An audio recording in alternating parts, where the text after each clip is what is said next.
What's going on, everybody? Welcome back, or welcome to the channel. I'm Edward the Collector, and today we are going to be taking a look at Transformers Studio Series Bumblebee movie concept art Megatron, who is a leader class figure. I'm getting real sick of these long names. I can't. I'll tell you what. Anyway, here he is in his strange-looking jet mode. It's a Cybertronian jet, I guess. It's a spaceship, kind of. It's a You got thrusters, you got a nose cone, and that's about it. You got wings as well, so there's that. Here is his official jet mode, and you're probably wondering why. You know what? I don't know. This is what they make you do in the instructions. It looks like this, and the cannon has nowhere else to go except in either of these ports on top. And I gotta say, I think it looks way better without the cannon on top. It still looks goofy and kind of just like a guy doing yoga or something, but you can actually put the gun on the bottom if you want.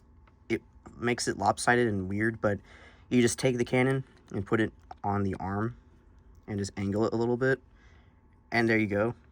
You could just be under there, and you can also extend it so it like pops out under the nose cone a little more. But either way, it's kind of weird looking. There we go. And I think that does look a little bit better, but it's just also it's okay.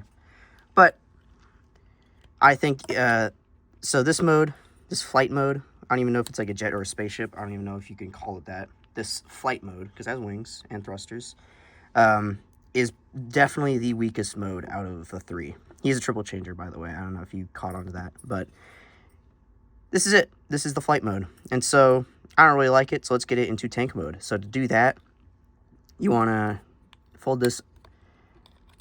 yeah, you know, I don't even know. You take the arms, bring them out, just bring them around like that.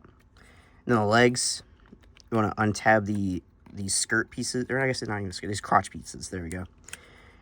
Then bring down the legs, open them up like that, fold this around like that, straighten them out, bring the front shin part back, and then the thruster part tabs into the bottom of the foot.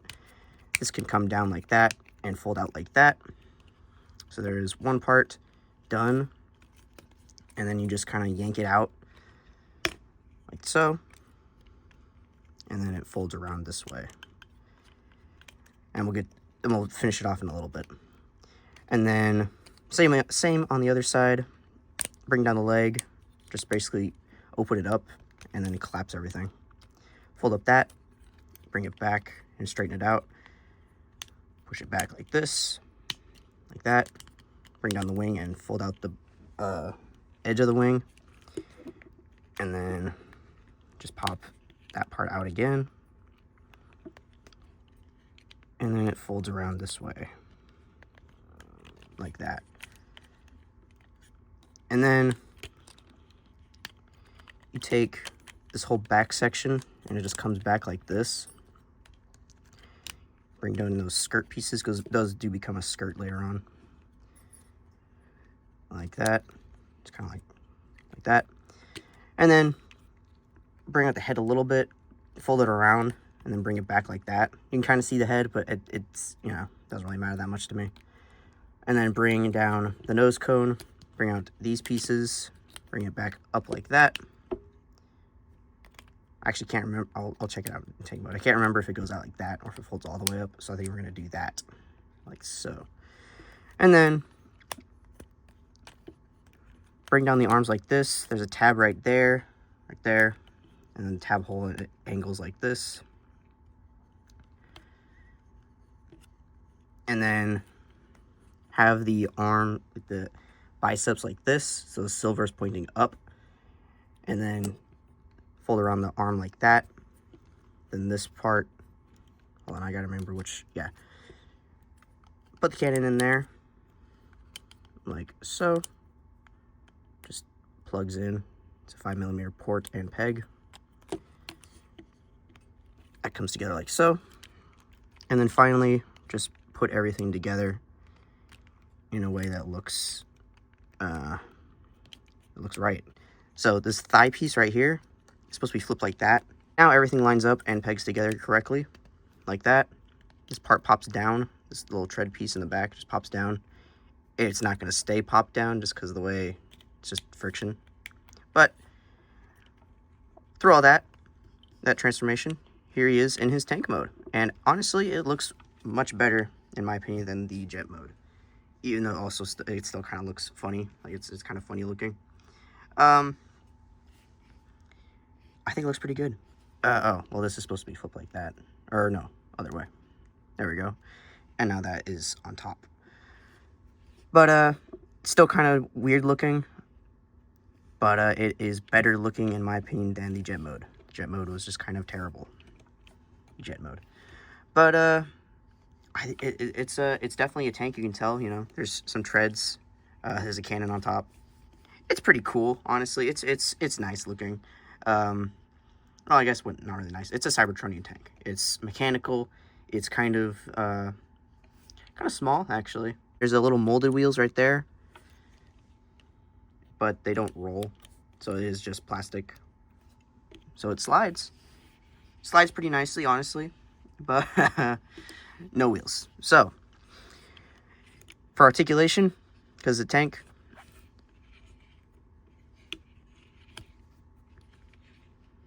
that's it. It spins, and spins pretty well at that. It is kind of weird. It's like not how a tank normally would be. Like, usually tanks have their turrets in the middle, so it kind of looks weird when this spins because it leaves so much open. But it's fine. And then also you can angle the cannon up and down just because the way it transforms with the pegs. But yeah, not much to say about it. It's just a nice, neat little tank. They had to make it transform, otherwise it wouldn't be a Studio Series or a Transformers figure. Oh, that's not true. There's model kits. But it probably couldn't be in the main line. So, again, not much else to say. It's fairly weak alt modes, pretty much. But now let's get into the good stuff, the robot mode. So to transform into robot mode, first you're going to want to just unpeg the arms like that. And then swivel like that, and then collapse the cannon, or spin that, then collapse the cannon. You don't have to do that. I just like having this part on the outside. And then untab the legs like that. Bring them around. Bring them around. Untab the wings. Like that. Like that. And then extend the shin part while also flipping out the foot. And then it tabs together like that. And then bring back the wing and fold it up onto the back and the side of the, or inside and the back of the leg. Same on the other side, like that, and like that. And there's a pair of legs. And then fold those out, fold both the silver parts and the gray parts out, and collapse the legs in, like that. Bring it up. This part comes down, fold it on the head. Then this part collapses up and in, like so. And then the black part right there tabs into the back, like so. But you have to make sure the arms are in position, and then it's like a 3-tab system. And then finally fold out the hands, like so. Pretty simple stuff, really. And all of that done, there we have Transformers Studio Series Bumblebee movie Megatron in robot mode. And wow, is that a good looking robot mode. In my opinion, this is probably one of the best looking Megatron figures we've gotten, maybe ever. It just looks amazing, in my opinion. It's just a perfect combination of G1, silver, red, gray, and also being movie stylized. It looks like it could be live action. Like, look at that face. That face is evil and mechanical. There's a ton of mechanical detailing all throughout the body, but it also sticks to being G1 accurate. It has like the bucket head, has the fusion cannon, has the color scheme right. It's not just a bunch of gray or browns, or it looks good. And there's like a nice amount of, you know, black and silver and gray detailing all throughout. It just looks good. It's perfect in my opinion. Might be the perfect Megatron figure. I just wish the vehicle modes were a little bit better, but you can do some fiddling and messing around and you can get some better alt modes for yourself. So, for articulation, he has quite a bit. He has a ball joint at the neck, so you can get full range of motion there. He can look up that far and down that far, and he can kind of cock his head a little bit. He has a swivel at the shoulder and out, like a hinge, out that far. He has a bicep swivel and an elbow swivel and an elbow joint that goes pretty far up. He has a wrist, I almost said waist, but he does have that. He has a wrist swivel right there. He has the classic 3 fingers and then index finger joints. So you can get some posing out of that. He has, same on the other side, a butterfly joint as well. So you can do that. Kind of makes the chest and back come unplugged, but it is there. He has a little bit of an angle in as well. That's for transformation, but you can get some poses out of that. Then he has, of course, a waist swivel, not hindered at all. Also, before I go further into articulation, just look at how clean that is too. No backpack whatsoever. Like, I guess it's, you know, a little bit of a jut out, but who cares? Like, that is just such a clean back.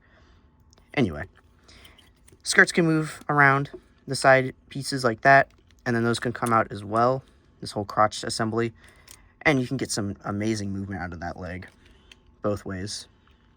Can go out that far. Just wow. He has a thigh swivel as well, kind of tight, which is nice. Pretty good knee bend. This knee pad thing can move around, so you can keep it on the leg or move it down with the rest of the leg, which is pretty neat. Then he has that on his foot. I don't even know what that would be called. You can push the foot forward, you can push it back a little bit, and then he has an ankle tilt or an ankle pivot. And wow, he has a lot going for him in terms of articulation, and he just makes it look good. It works. It's just, like I said, if you don't have this figure yet, you really should. You should have him in your collection, like, soon. He's pretty, I think he's kind of hard to get. I think he was scalped pretty heavily, but if you can get him for a reasonable price, definitely do. And just because it's amazing. Now, for some comparisons, let's get them straightened out so you can actually, it's a more accurate comparison. And like I said, this figure is amazing, but if you don't want a movie stylized G1 Generations looking Megatron, you can wait, because Studio Series 86 Megatron is on the way. It's up for pre-order on like every website, so you can wait for that, or you can get this. I think you should get both, but if you can only get one, you can decide. Now, for comparison, here he is next to Bumblebee movie Optimus. I really enjoy. I really like this height. I think this is kind of how it should be. Honestly, a lot of people like them to be around the same height. I prefer Megatron to be taller. That's just, my opinion, but I think this looks really good. So there they are together. Then here is the original movie Megatron, 2007. They look pretty cool together, but just wow, look how far we've come. Definitely better design. I do like this design though. Then here is a G1-ish Megatron. Here is Siege Megatron. The height is incredible. Then for the final Megatron comparison, here he is with TF1 Megatron. D16, whatever you want to call him. They look pretty cool together. And now finally, for a cool comparison. Here he is with his entire squad. Here is Megatron. Here is Starscream. Here is Shockwave. And here is Soundwave. Just look at that. Look at that. That's pretty cool in my opinion. That's really cool. The big four, I think. Yeah. Just like, you know, take it in. Overall, he looks really good with a lot of different types of figures. And of course, he looks good with his, you know, movie figures. Even though he wasn't in the movie, he still looks good with them, which I would hope he would. I do wish he was in the movie, though. There's theories that the gun Soundwave is holding was him. I don't think that's true. Then there's theories that he was supposed to be at the end in ice, but or that was a cutscene or something. I kind of like that he's being kept a mystery. Maybe that universe will get finished and we'll see this design in live action, like for real this time, not just concept or a toy. But overall, one of the coolest designed Megatrons, I think. It looks amazing. The toy is pretty awesome as well. Great articulation, great looks, solid feel. Has good height. Tank mode is pretty good. The jet mode is trash. But yeah, the fusion cannon is pretty cool too. I didn't really talk about it that much, but it's pretty nice looking. It's a cool design. I think I've seen a lot of people just kind of customize it, make it a little bit thicker, but it's all good. Overall, I love it. I think you guys might as well. It's pretty much consensus that it's amazing. I'm no different. So if you can get this figure, definitely do. If you can't, wait for Studio Series 86 that's coming out, or just find a good price for this figure. Overall, though, I love it. Hopefully you guys like this video or love this video. You know, if you like the video, go ahead and like the video. I mean, that'd be pretty cool, I think. If you have any comments, go ahead and comment down below. And if you like the channel, if you like the content, if you like Transformers reviews, go ahead and subscribe. And that's pretty much it for this video, and I will see you all in the next one.